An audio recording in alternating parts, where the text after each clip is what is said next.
शुक्रिया जनाब स्पीकर।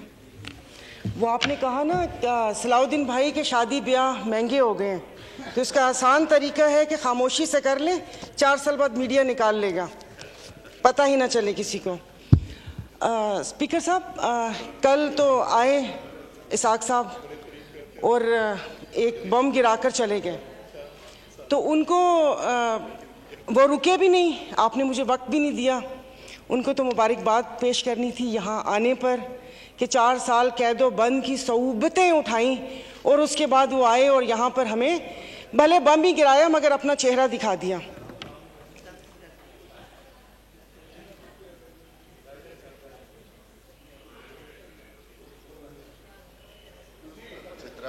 जी मोहतरमा सायरा बानो साहब। नहीं, वो मैंने कहा शायद ज़रूरी बात है मैं भी सुनूं कि कौन सा वो।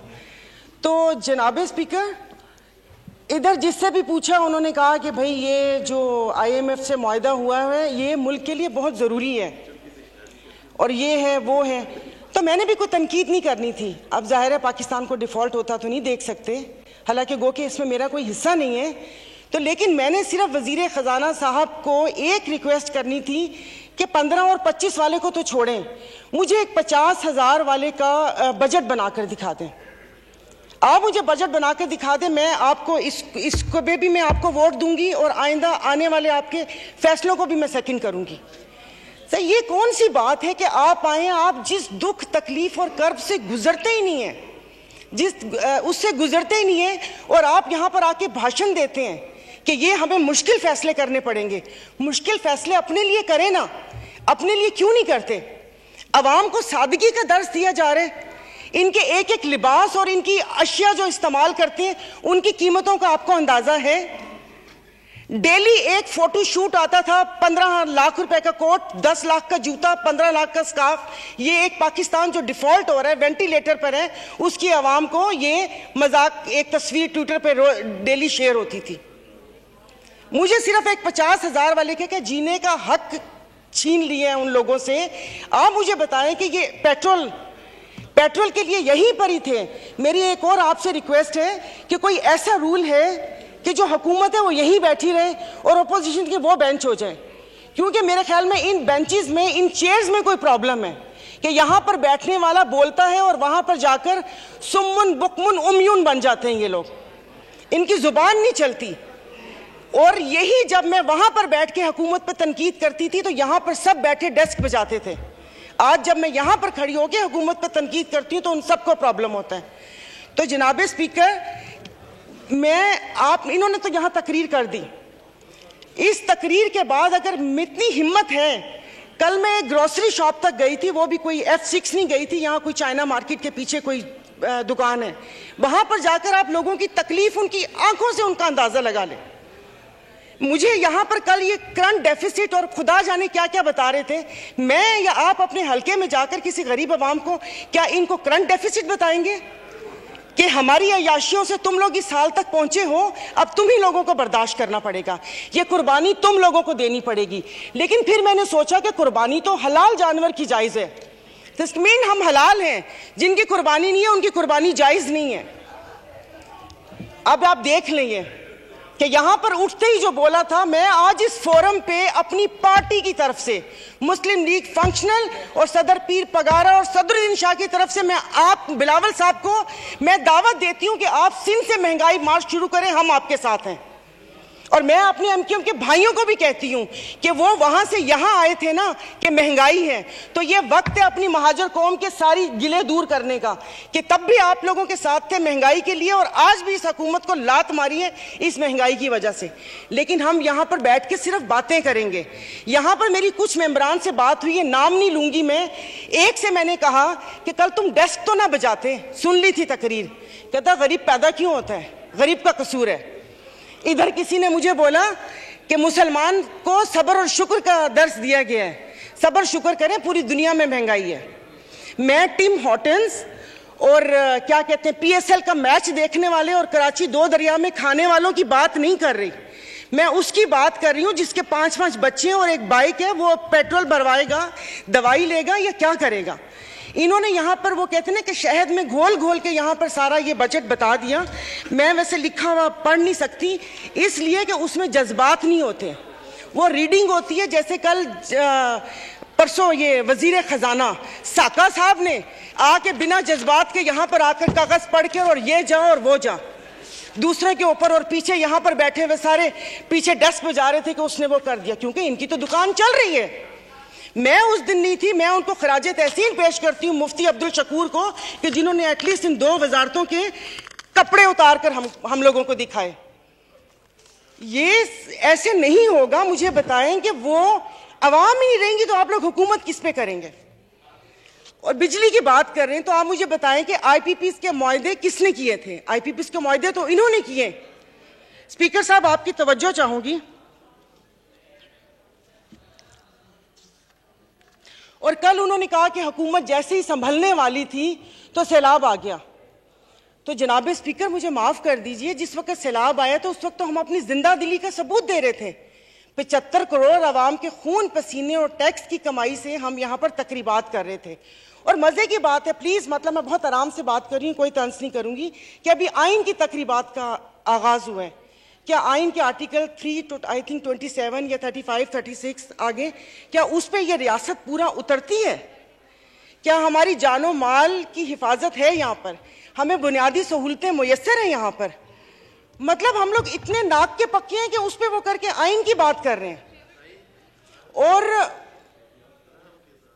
ये हालात इस नहद तक ना पहुंचाएं कि हम अपनी बड़ों की कुर्बानियों को बेफजूल समझें, क्योंकि गोरे से तो लेके रहेंगे पाकिस्तान, ये नारे लगाकर हमने आज़ादी तो ले ली, अब मैं किससे आज़ादी मांगूं? क्या गोश्त खाने के लिए हमने आज़ादी मांगी थी कि खुला गोश्त यहाँ पर खाने को मिल जाए? उसके अलावा तो कुछ भी नहीं है। और मुझे माफ़ कर दीजिएगा कि उस कश्मीर वाले दिन में यहाँ पर ना वज़ीर आज़म थे, ना वज़ीर ख़ारजा थे, ना दिफा मिनिस्टर थे, और ये यहाँ पर कश्मीर का वो हो रहा था। और जो मोदी की कहानी सुना रहे थे, मुझे तो एक सेकंड के लिए, मैं तो उस वक्त आई थी, मैं समझी कि आप शायद यहाँ के हालात सुना रहे हैं। मुल्क को पता नहीं आप लोगों ने कहाँ से कहाँ पहुँचा दिया। टैक्सीज की बात करें, जैसे अभी मेरे भाई ने बोला कि रमज़ान आने वाला है, मशरूबात पर, अरे मीठे मशरूबात पर क्यों टैक्स लगा रहे हैं? कड़वे मशरूब को लीगल करके उसके ऊपर टैक्स लगाएं ताकि रेवेन्यू भी मिले पाकिस्तान को। मीठे मशरूबात एक गरीब रोज़ा रख के एक उसकी ख्वाहिश होती है रूह अफ़ज़ा पीने की या वो करके, और उन्होंने कहा बाकी चीज़ों पे टैक्स नहीं लगा। मुर्गी गोश्त महंगा नहीं हुआ, वो अल्हम्दुलिल्लाह हमारे पाकिस्तानी खुद ही महंगा कर लेंगे। जनाब स्पीकर, अभी वज़ीर आज़म साहब ने कहा था कि ये जो थर कोल है ये गेम चेंजर होगा, उसके ऊपर तो टैक्स लगा दिया, वो क्या गेम चेंजर होगा? और नहीं, उसको हलाल कर दे, मीठा तो गरीब पीते हैं, आप लोगों को उसको लीगल करके उसके ऊपर टैक्स लगा देना चाहिए।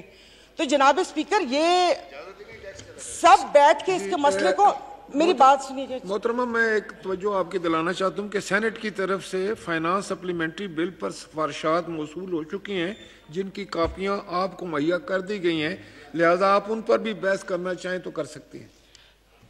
सर, अभी कौन सी कॉपियाँ? और आज हालात तो यहाँ पर है कि आज पावर की मीटिंग है और रात को 90 सफ़ों का एक पम्फलेट आ गया था, मैं 90 सफ़े रात को बैठ के पढ़ती और ये यहाँ पर आके करती। जनाब स्पीकर, ये ऐसी बात करते हैं यहाँ पर। अब मैं, सायरा बानो नाम है, एक्टिंग भी बहुत अच्छी करती हूँ। इन सब की आवाज के साथ इनको इनका कोरम याद दिलाऊंगी। जो यहाँ पर 5 दिन लगातार आप करो तो हलाल, यानी कि अपनी तकरीर जारी रखिए, आप अपनी तकरीर। तो ये यहाँ पर जनाब speaker, no cross talk please. Honourable मेंबरान एक दूसरे से क्रॉस टॉक नहीं कर सकते किसी सूरत में। नहीं पड़ता ना, दिल दुखा हुआ हो तो तब ना। मैं आपको अपना से शेदादपुर में 2 हफ्ते पहले, 1 हफ्ते में 4 खुदकुशी हुई है, और मैं इस ऐवान के सामने कहती हूँ कि ठीक है मेरे हस्बैंड वेल ऑफ हैं, बट मैं एक मिडिल क्लास फैमिली से हूँ। मेरे भाई ने परसों मुझे मैसेज किया और उसने बोला कि दुआ करोगे मैं मर जाऊं। और वो सिर्फ एक मेरा भाई नहीं है, मैं पूरे अपने जो भाई जिनका राब्ता मुझसे नहीं है, मैं उनकी मैं बात कर रही हूँ। जनाब स्पीकर, कल मैं गई थी, वो जिस बंदे ने 4 टमाटर और 4 आलू लेकर 400 उसके पास नहीं थे, उसने पर्स निकाला, मैं शर्म से गड़ के मर गई।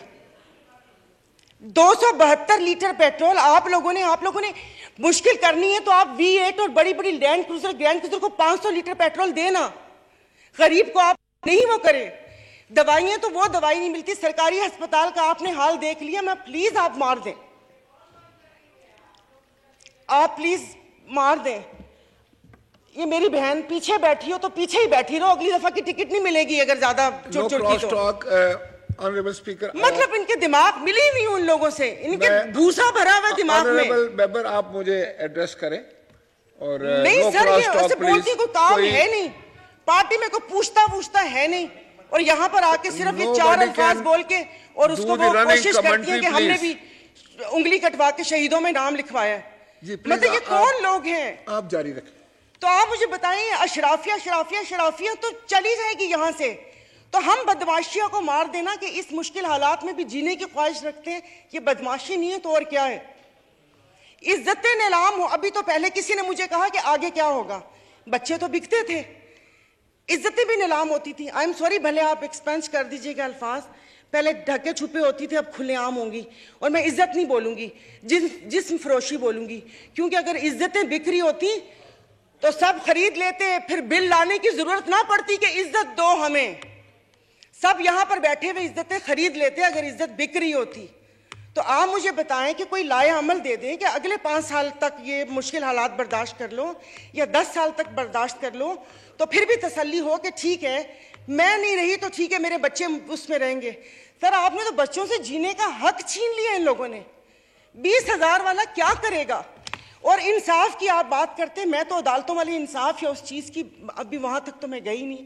आप ये चीजों को देख लें, यानी कि मेरी अगर आमदन 10 लाख रुपए महीना आता है, मैं भी वही मुर्गी खरीद रही हूँ 800 रुपए किलो, और मेरा ड्राइवर बच्चल जिसकी 30,000 रुपए तनख्वाह है वो भी 800 खरीद रहे हैं। वो दूध 200 रुपए किलो मैं भी ले रही हूँ, 200 किलो वो भी ले रहे हैं।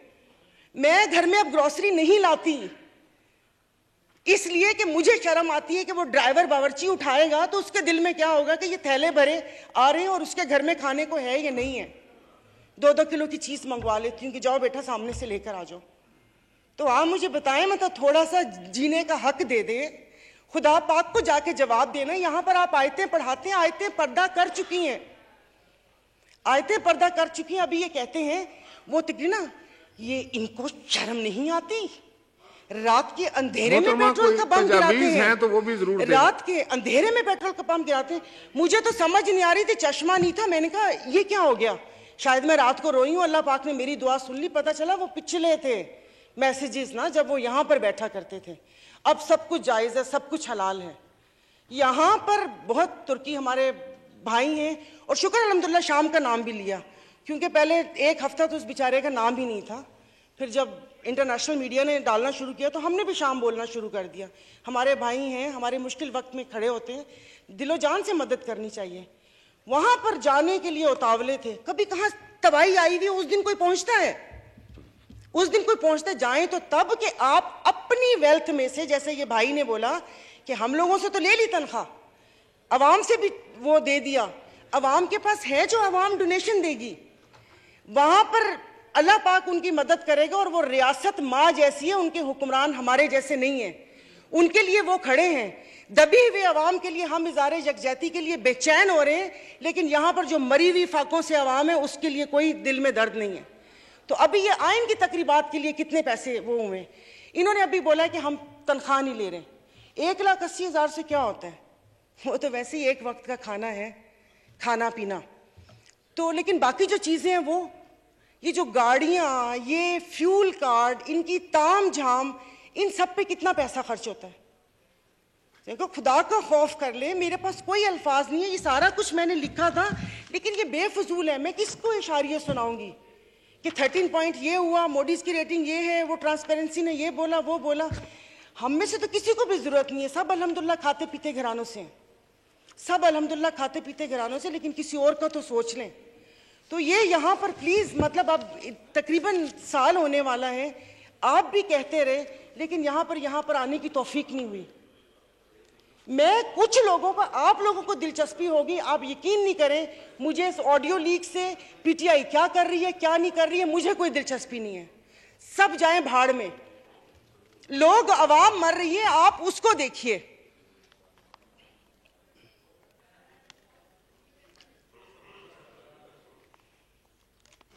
तो खुद ही कह लेते इनसे सिफारिश क्यों करवाएं। मोहतरमा कंक्लूड कीजिए, वाइंड अप कर ले। तो मैं वाइंड अप ही कर रही हूँ। मेरे पास तो कोई ज़ाहिर है वो इतने ना इशारिये हैं, ना मैंने मौशियात इतनी पढ़ी हुई है। कॉलेज नहीं था वो, ऐसे ही वो कॉलेज था, साइंस कॉलेज नहीं था, आर्ट्स कॉलेज था, समझ भी नहीं आती थी। मौशियात एग्ज़ाम था, 30 नंबर थे, 3 ग्रेस मार्क मिले थे, 33 नंबर हैं मौशियात के। और एक ही याद है कि इंसान मौशी जानवर है, लेकिन घर का किचन चलाती हूँ, घरेलू औरत हूँ, तो मुझे पता है कि ये सब, आई एम सॉरी, ये सब बकवास है ये जो बता रहे हैं। इससे ये होगा, इससे वो होगा, इससे ये होगा, इससे वो होगा। जिस वक्त खाना बनाने या किचन में खड़े ना, उस वक्त आटे दाल का भाव पता चलता है। शुक्रिया, बहुत मेहरबान।